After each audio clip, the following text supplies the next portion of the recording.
दोस्तों, मैं आप लोगों के सामने जंगल वाली हवेली का पार्ट 2 लेकर आ गया हूँ। उस बरसाती भयानक रात से बचने के लिए पांचों दोस्त विनीत, निशा, अर्जुन, पूजा और राजन थापा अपनी शिकारी जीप से इस जंगल वाली हवेली की तरफ आते हैं। बारिश रुकने का नाम नहीं ले रही थी। रह रह कर बिजली कौंध जाती। बड़ी डरावनी रात थी। राजन थापा ने हवेली के बाहरी गेट के पास शिकारी जीप रोक ली। जीप के हेडलाइट के प्रकाश में शांत पुजारी की तरह अंधेरे की चादर ओढ़ी खड़ी हवेली रोशनी में नहा उठती है। कुछ उल्लू पक्षी रोशनी से घबराए फिजा में लहरा रहे थे, जैसे ये सब सोच रहे हों एक कौन सी आफत आ गई, अंधेरा कहाँ गया, वगैरह वगैरह। तभी एक साथ सैकड़ों भेड़ियों की गुर्राती आवाजें सबकी धड़कनें बढ़ा गई। निशा डर के मारे विनीत से चिपक गई और पूजा अर्जुन से। क्यों, क्या हुआ? निशा, भेड़िए तो हैं और क्या, जंगल है, जानवर भला कहाँ जाएंगे? विनीत ने कहा। अरे जनाब, कोई भी डर जाए, ये सब तो लड़कियां हैं, यहाँ हम सब सुरक्षित नहीं हैं। वो भी रात के समय, थापा ने कहा। गाइड थापा ठीक कह रहा है, हमें फौरन हवेली के भीतर चलना होगा, यहाँ रहना खतरे से खाली नहीं है, अर्जुन ने कहा। और थापा गेट को धक्का देता है। गेट एक अजीब किरकिराहट जैसी आवाज के साथ खुलता है। अभी पहला कदम हवेली में सभी रखते ही हैं कि उन्होंने महसूस किया जैसे अंधेरे में कोई भारी भरकम साया भाग रहा हो। पूजा डरी सहमी बोली, वह क्या था? बस हमारा वहम, और क्या? अर्जुन पूजा को सांत्वना दिया। गाइड्स, जल्दी से अपने टार्च निकाल लो और भीतर चलो, राजन थापा ने कहा। और सभी अपने टार्च संभाले और हवेली की तरफ बढ़े। तभी भेड़ियों की तेज आवाजें फिर गूंजी और सभी डर कर हवेली में दाखिल हो गए। उधर गेट से बाहर वह भयानक पिशाच इनकी शिकारी जीप को उठाया और खड्ड में फेंक दिया था और शिकारी जीप लुढ़कती हुई हवेली वाली खाई में गिरी थी और उसके परखच्चे उड़ गए थे। अब पिशाच आगे बढ़ा, गेट को झटका दिया। गेट खुला और वह ज्यों ही अंदर दाखिल होने को हुआ, तभी बाहर हवेली की ही तरफ भागते आते 3 युवक और 1 युवती दिखाई दिए। उनके हाथों में बंदूकें और टार्च थीं। पिशाच हवेली में जाने के बजाय एक अजीब चीख मारता भागा और जंगल में खो गया। वे तीनों युवक युवती दौड़ते हुए उस जंगल वाली हवेली के बाहरी गेट पर आ गए।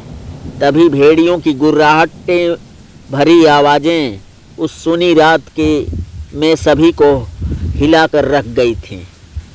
यह हवेली बहुत खौफनाक है उस्ताद, मेरी मानो जंगल में ही लौट चलते हैं। पीछे कुत्तों की तरह पुलिस वाले हमारे पीछे पड़े हैं और ऊपर आसमान कहर ढा रहा है। और तू कहता है जीवा हवेली खौफनाक है। अगर एक हवेली खौफनाक है तो बाली भी खौफ का दूसरा नाम है। अंदर चलो, इससे सुरक्षित जगह पुलिस से बचने के लिए कोई हो नहीं सकती। और सभी हवेली के भीतर दाखिल होते हैं। तभी एक तेज लपलपाती बिजली कड़कती है और उस आकाशी बिजली की चमक में बाहरी गेट से बाहर पिशाच इनके पीछे आता दिखाई देता है। बारिश और तेज हो जाती है। वे तीनों बदमाश युवक युवती भीतर ज्यों ही कदम रखते हैं, एक पश्चिमी धुन पर कुछ लोगों के थिरकने के कदमों की आहट सुनाई देती है। उस्ताद, हम सही जगह पहुंचे हैं। कुछ लोग हमसे पहले ही यहाँ दस्तक दे चुके हैं, जीवा ने कहा। उस्ताद अंदर तिनके थात युवतियाँ, उस उत्ताद अंदर तिनके थात युवतियाँ होंगी तो त्या तलेंगे। तोतली आवाज में बाली का एक साथी राधे बोला, रखैल बना लेंगे और क्या करेंगे। क्यों मेरी अनारकली, कुछ तो बोल।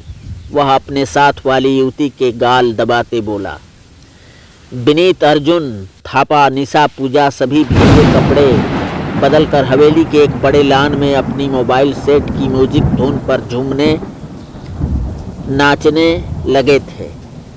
तभी गीत समाप्त होता है और वे चारों युवक युवती बदमाश हवेली के जिन सीढ़ियों पर खड़े इनके नृत्य का लुत्फ उठा रहे थे, तालियां ठोकते ऊपर आए। वाह वाह, क्या कयामत ढा रहे हैं आप सब। ऊपर से बरसात बिजली और नीचे तुम लोगों की फिसला फिसली। भाई वाह, मजा आ गया। कौन हो तुम लोग? थापा बोला। इस जंगल का राजा बाली कहते हैं हमें। यहाँ हमारी हुकूमत चलती है। आओ यहीं मिलाकर रात गुजार ले, अच्छा होगा। नहीं नहीं, और भी तो कमरे हैं इस हवेली में, वहाँ रह सकते हो आप सब। विनीत बोला।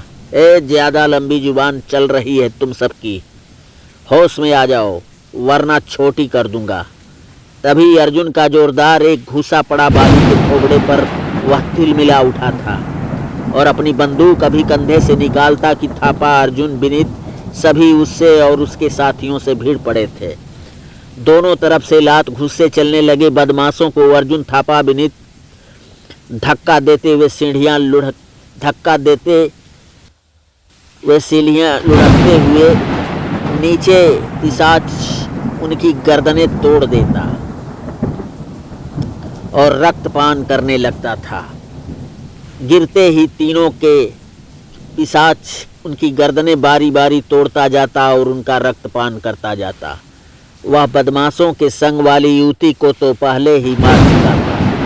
अब जीवा और राधे का वह रक्त पी रहा था कि तभी सीढ़ियाँ लुढ़कते बाली पिशाच को देख लिया और चीखते हुए बाली हवेली से बाहर गेट की तरफ भागा। पिशाच उसका पीछा किया और अभी वह गेट खोलकर बाहर भागता कि अब वह पिशाच की गिरफ्त में आ गया था। पिशाच के लंबे नाखूनी पंजे के एक ही झटके ने बाली के छाती को फाड़ डाला। एक दर्द भरी चीख उभरी बाली के कंठ से और उस भयावह अंधकार में गुम हो गई थी। पिशाच अपनी बाहों में उठाए बाली के जिस्म को उसका रक्तपान कर रहा था। तभी सामने से हेडलाइट का प्रकाश और पुलिस जीप का सायरन गूंजता है और पिशाच बाली का जिस्म लिए गेट से बाहर भागता हुआ जंगल में गुम हो जाता है। कैसा लगा दोस्तों आप लोगों को हॉरर कहानी जंगल वाली हवेली का ये दूसरा पार्ट? आप लोग इसे लाइक, कमेंट, सब्सक्राइब के माध्यम से हमें बताएं। नमस्ते।